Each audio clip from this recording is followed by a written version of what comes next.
What's going on, guys? So today we're looking at a Spyderco, possibly the perfect size Spyderco. It's not a Delica, it's not an Endura, it's right in between. This is the Endela. So Endela, right? Delica, Endura combined together. So this came out back in 2019, I think it was May.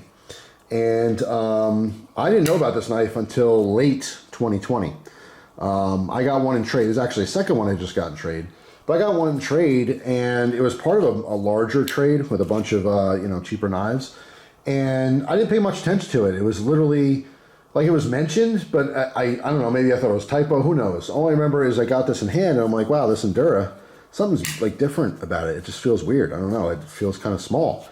And then I literally measured it. I'm like, this isn't Endura. I'm like, what's going on here? And I literally looked it up, and that's how I found out about the Endela. That's it. So it's not like I got a bulletin, a news, an email, nothing. No one told me. I just happened to find it out. So I showed this recently on a video, and I had two people send messages and said, "What is the Endela?" I never heard of it, right? Because they knew about the Delica, they knew about the Endura, right? Big brother, small brother, and that's basically all this is right in between. So for this video, I really wanted to show this next to an Endura and a Delica. The problem is, and if you can imagine, I do not have either one of those knives in my collection currently. Isn't that crazy? I looked high and low. I was fairly certain I had at least a Delica, and I did not. I already traded. I had a pink one. I had a random pink one, an older model, like a first gen. But yeah, just digging around, I do not currently have. I have a waved Delica. I will always have the waved Delica, but it's in a display case, and I didn't want to take it down. But I don't have an Endura. So yeah, this would be the most appropriate to show you both, but I just don't have it. So I broke out the specs and put it on a piece of paper. So hopefully this gives you an idea. The Endela is right in between, right? Of course, it's not a level surface, but anyway. So that guy is right there in the middle. It is bigger than a Delica, smaller than an Endura, but it is minute, if you can look here. All right, so as far as specs goes, full length on a Delica 7.12 inches, full length on the Endela is 8.1, and full length on the Endura is 8.75.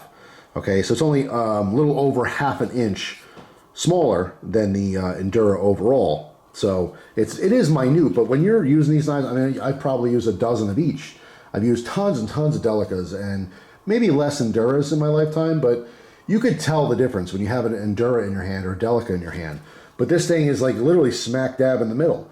If you felt like a Delica is too small for you, but the Endura is just too big, well, you'd be happy to know about the Endela.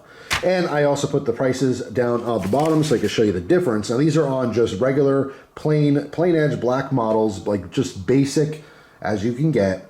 The Delicas are 8820 currently on BladeHQ. The Endelas are 9205. Okay, and the Enduras are 95.55. So there's not a huge price difference, but obviously as they get a little bit bigger, they get a little bit more expensive. All right, so yeah, that's pretty much it. As far as blade lengths, 3.4 inches on the Endela compared to 2.87 on a Delica and 3.75 on an Endura. So looking at these lines here again, you can see they're so similar, but if you skip the middle, there is a big difference between the Delica and the Endura. But this is that little sweet spot. This is right smack dab in the middle. So if you ever found yourself using one or the other in the past and you thought, this is too big, this is too small, you might want to check out the Endela. All right, I think this one goes under the radar. Not a whole lot of people talk about it. As far as like trades go, I've literally been only offered them twice, and both times I got them. I don't remember what happened with the first one. I feel like I traded it back out. There was a trade I did, like, I don't know, it was earlier last year, like early in the year, like maybe February last year.